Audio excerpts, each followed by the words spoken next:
Bonjour à tous, j'espère que vous allez bien et on va se retrouver aujourd'hui avec une vidéo tuto et ça va être une marque avec laquelle je n'ai jamais travaillé qui est la marque Fenty, Fenty Beauty, et on va travailler aujourd'hui, donc on va faire ce tutoriel là et on va travailler avec la palette numéro 9 qui a des harmonies absolument sublimes de violet, de cuivre, de framboise. Alors je vous montre juste, je vous fais juste des swatchs rapides. Donc c'est une palette qui se présente avec 6 fards qui sont 3 fards mat et 3 fards irisés.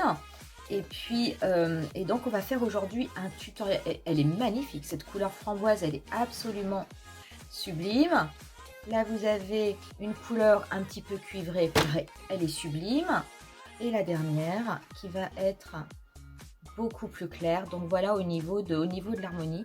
C'est dommage, je suis en train de me dire que la couleur violette mat aubergine n'est pas celle qui est le mieux ressortie. Pourtant je peux vous assurer qu'elle est super belle. Donc voilà quelle est l'harmonie de couleurs.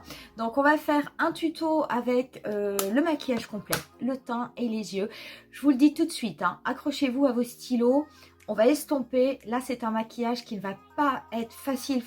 On va être sur un niveau intermédiaire, mais pas de souci, vous verrez, ça va très bien se passer et avec les explications, je suis persuadée que vous y arriverez très bien.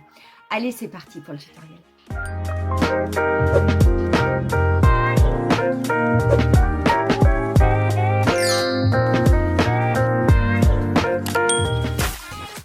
On va commencer avec le fond de teint et aujourd'hui ce sera le Dior Forever en teinte 2N que je vais appliquer du coup avec mon pinceau multitexture de Sephora que j'aime vraiment beaucoup pour ce qui est de l'application des fonds de teint. C'est vrai qu'il est assez dense mais relativement doux, et par contre quand on travaille le fond de teint, qu'il soit liquide ou épais, il ne laisse aucune trace de pinceau sur le visage. On va passer à l'anti-cerne et ce sera le Born This Way qui est en teinte amande. Donc attention, c'est le Born This Way, c'est l'anti-cerne classique, ça n'est pas l'anti-cerne ultra mat qui est sorti récemment. Donc une fois que je l'ai appliqué, que j'ai mis des petits points sur toutes les zones où je veux en mettre, je vais prendre ma petite éponge microfibre et je m'en sers pour travailler mon fond de teint.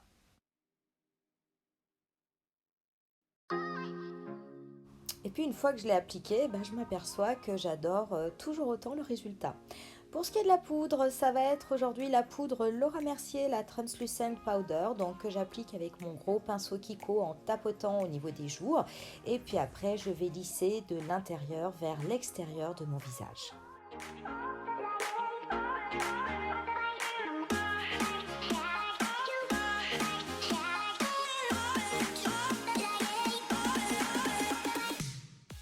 Pas de primer anti-âge aujourd'hui pour ce maquillage. Sur ma paupière, je vais appliquer de l'anti-cerne. Donc je reprends mon Born This Way. Et une fois que je l'ai bien étalé avec l'éponge, je vais légèrement le poudrer pour que cela m'aide à mieux dégrader les couleurs que je vais travailler aujourd'hui, qui sont quand même des couleurs un petit peu plus difficiles que les teintes nude et qui sont extrêmement pigmentées. Je passe ensuite aux sourcils et je vais garder mon Precisely My Brow de chez Benefit. Le mien est en teinte numéro 5 et je vais commencer donc juste par les brosser pour enlever éventuellement tout résidu de poudre. Et je vais ensuite avec le côté crayon les noircir et combler là où il y a des petits trous, dans mon sourcil.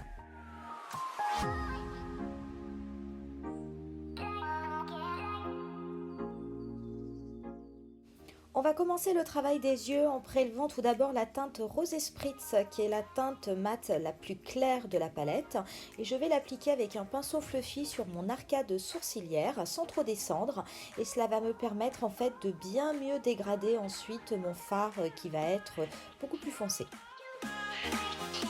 Une fois qu'on a fait ça, je vais prendre un pinceau Zoeva 228 qui est un gros pinceau fluffy et je vais prélever la teinte mat Cherry Fairy et je vais commencer à l'appliquer tout d'abord sur le coin externe de ma paupière mobile.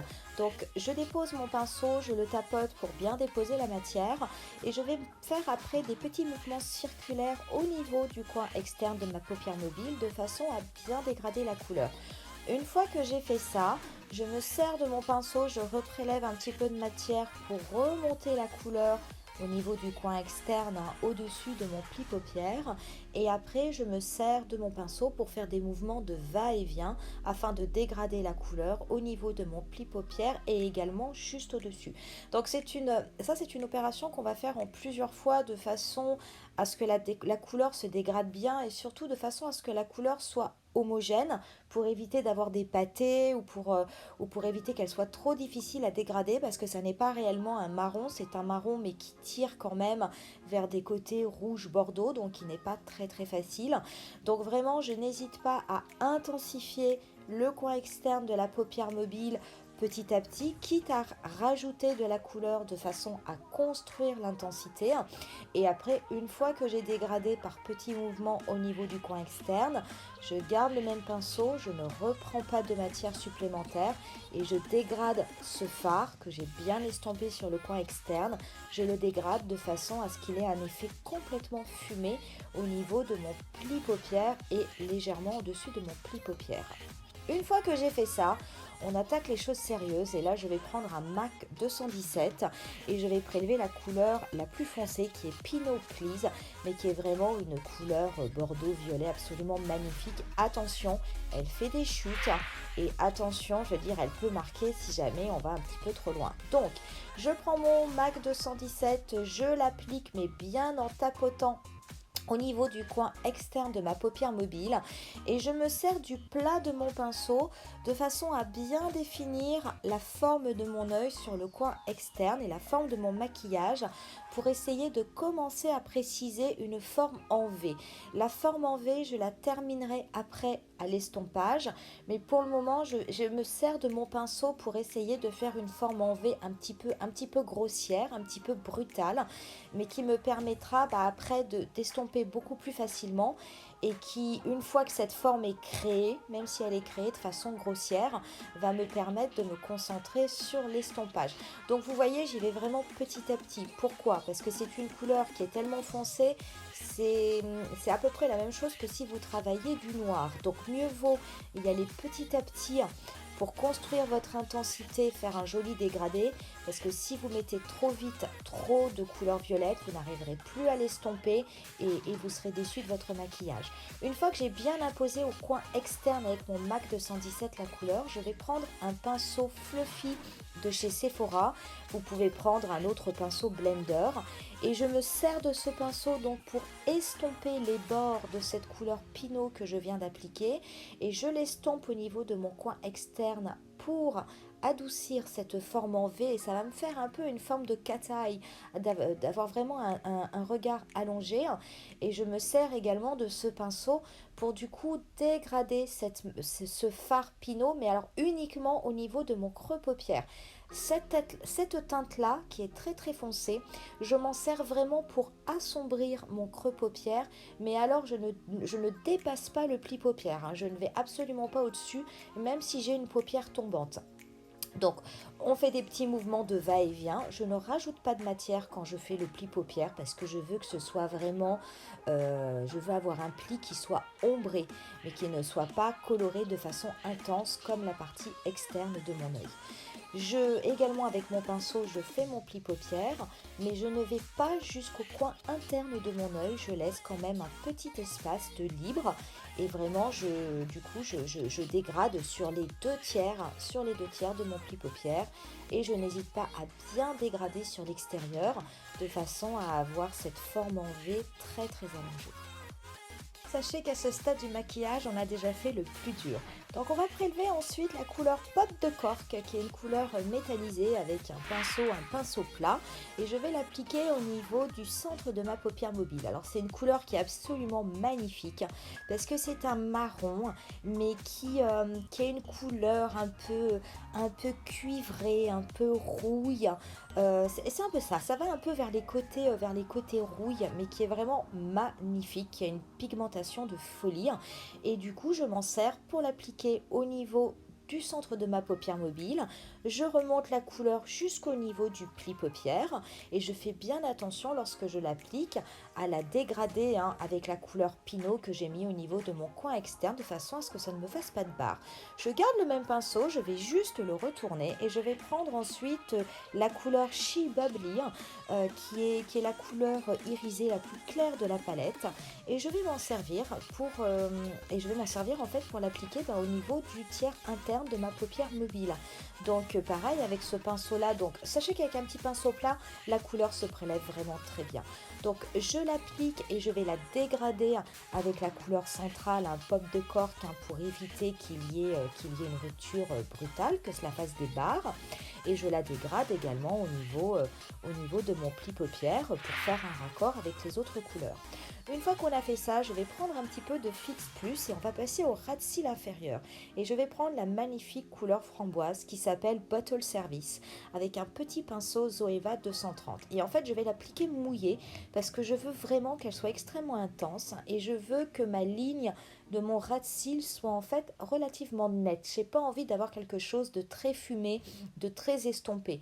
Donc une fois que j'ai pris mon Fix Plus et que j'ai prélevé le fard, j'applique cette couleur sur la totalité de mon ras de cils inférieur avec un petit pinceau Zoeva 230. Une fois que j'ai fait ça, je vais garder le même pinceau, je ne vais pas rajouter du Fix Plus et je vais aller prélever la couleur Pinot Please qui était la couleur violette très intense que l'on a mis, c'est notre teinte d'intensité, et je vais l'appliquer au niveau de mon ras de cils inférieur mais uniquement au niveau du tiers extérieur, de façon à faire connecter avec la couleur Pinot que j'ai appliquée au niveau du coin externe de ma paupière mobile afin que les fards se raccordent. Et maintenant, on en a terminé en tout cas avec les fards. Donc on va prendre ensuite un crayon pour les yeux et moi ça va être un Fine Wine de chez Marc Jacobs qui va très bien avec ces couleurs là et je vais l'appliquer au niveau de ma muqueuse inférieure et supérieure et vraiment le rouge du stylo, ça va faire ressortir la couleur des yeux alors qu'un noir aurait peut-être assombri. Pour ce qui est du liner, je vais faire un liner très fin et très simple, très court, je vais pas du tout faire de virgule sur l'extérieur et je vais me servir du coup du Better Than Sex de Too Faced que je trouve pas mal pour ce genre de choses parce que la pointe est assez fine et puis je trouve que le stylo est assez maniable. Donc je fais un eyeliner très très fin qui par contre va vraiment partir du coin interne pour aller jusqu'au coin externe. Une fois que j'ai fait ça, je vais prendre un petit peu d'illuminateur. Moi, vous savez, c'est le Stroke of Light de chez Bare Minerals. Et j'en applique juste un tout petit peu, donc en dessous de mon œil, de façon à illuminer le regard. Pour ce qui est du mascara, je reste chez mon Marc Jacobs et ce sera le Velvet Major Volume. Le maquillage étant très foncé, il faut quand même avoir un mascara qui fasse un petit peu de l'effet. D'ailleurs, ce type de maquillage, c'est un maquillage qui se prêterait tout à fait à des faux cils. De façon, il faut qu'il y ait un équilibre. Donc, comme on a un maquillage qui est quand même intense, profond, il faut qu'au niveau des cils, le mascara soit vraiment visible. Donc, moi, j'applique celui-là qui est un volumateur et qui, je trouve, fait vraiment très très bien le job. Une fois qu'on a fini les yeux, on va pouvoir finaliser le teint et je vais commencer donc par mon bronzer et ce sera un petit bronzer de chez Tarte. Donc sachez que toutes les références des produits et des pinceaux que je vais utiliser pour ce maquillage seront comme d'habitude listées au niveau de la barre d'infos. Donc ce bronzer, je vais m'en servir pour commencer à sculpter au niveau du creux de mes joues. Donc sachez pareil, quand vous avez un maquillage au niveau des yeux qui est très très intense comme celui-ci qui est très travaillé, il faut que vous ayez absolument un teint qui est très travaillé. C'est toujours la même chose, c'est de façon à apporter un équilibre. Donc après, vous n'êtes pas obligé de mettre beaucoup de produits, ça n'a rien à voir. Mais il faut par contre, il faut travailler votre teint. Donc après avoir mis mon bronzer au niveau du creux des joues, j'en ai mis un tout petit peu sur mon front. Moi, je vais m'en servir également pour mettre sur les arêtes de mon nez. Alors, j'ai pas particulièrement un nez épais, je n'ai pas besoin de l'affiner, mais j'aime bien en fait ce jeu d'ombre au niveau du milieu du visage. Je trouve que ça ça contraste et pareil que ça apporte un réel équilibre avec le maquillage des yeux. Donc je me sers de mon bronzer et d'un petit pinceau tout simple, hein, de façon simplement à jouer avec la lumière et à apporter des ombres, hein, au niveau de cette zone du visage.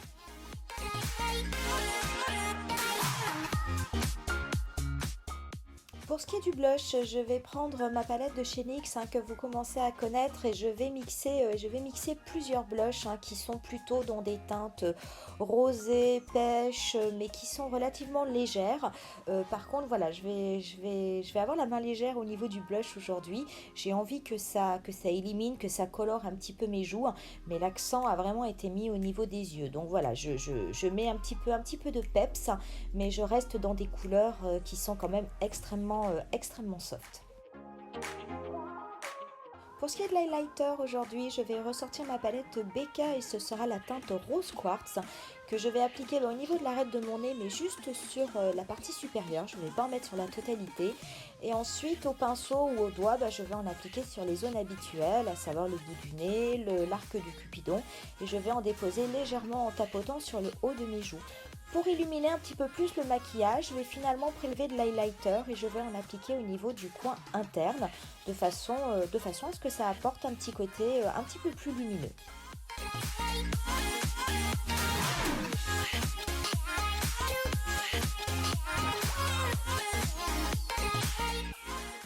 Pour ce qui est des lèvres, on va appliquer un gloss de la marque Fenty et ça va être le Fenty Glow. Donc il a vraiment une teinte nude absolument sublime. En plus, il est extrêmement irisé. Il faut savoir que les glows de chez Fenty, hein, ils sont pas très collants. Ils ont une très bonne tenue.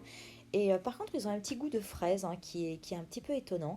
Et pour rendre le côté encore plus irisé, je vais prendre une teinte pailletée de la palette et je vais la déposer juste au niveau du creux de mes lèvres. Et on en aura terminé avec ce look.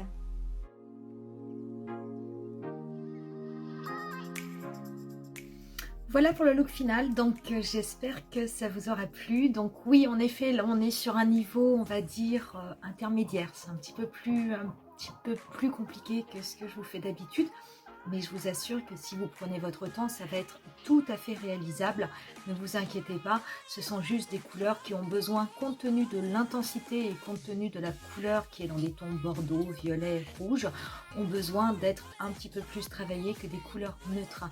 Donc, que vous dire de cette petite palette? Alors, les palettes Fenty, c'est des palettes qui ont été longtemps décriées quand elles sont sorties, en tout cas quand les 8 premières sont sorties, parce qu'il y avait des qualités qui étaient inégales entre les palettes. Et c'est vrai que j'avais pu travailler sur deux palettes. Et j'avais trouvé qu'il y avait quand même des différences. Il y avait certains fards qui étaient extrêmement friables. Il y avait des fards où il y avait une pigmentation qui n'était pas égale. Et finalement, les deux palettes qui pour moi sortaient du lot, c'était la palette numéro 5 qui était sur les tons de pêche et la palette qui était sur les nudes chauds. Je crois que c'est la numéro 3. Il faudra que je vérifie le numéro, mais je vous le mettrai de toute façon au montage. Et ces deux-là étaient relativement équilibrés et les autres, par contre, de palettes étaient laissaient un petit peu à désirer. Et là, Fenty a sorti deux palettes. Donc, il y a celle-ci qui est la Wine et vous en avez une autre qui est sur des tons de vert absolument magnifiques. Et j'ai vraiment l'impression qu'ils ont changé la formulation parce qu'on est sur une qualité de fard qui est vraiment géniale. Moi, j'ai travaillé les mats comme les irisés. Finalement, on s'est servi de tous les fards de la palette. Donc, les 3 irisés qui sont ici et les 3 mats qui sont là. Très franchement, ils sont tous d'une qualité exceptionnelle. Celui-là, on peut le mettre un petit peu de côté parce que c'est vrai qu'il est vraiment de la couleur de la peau.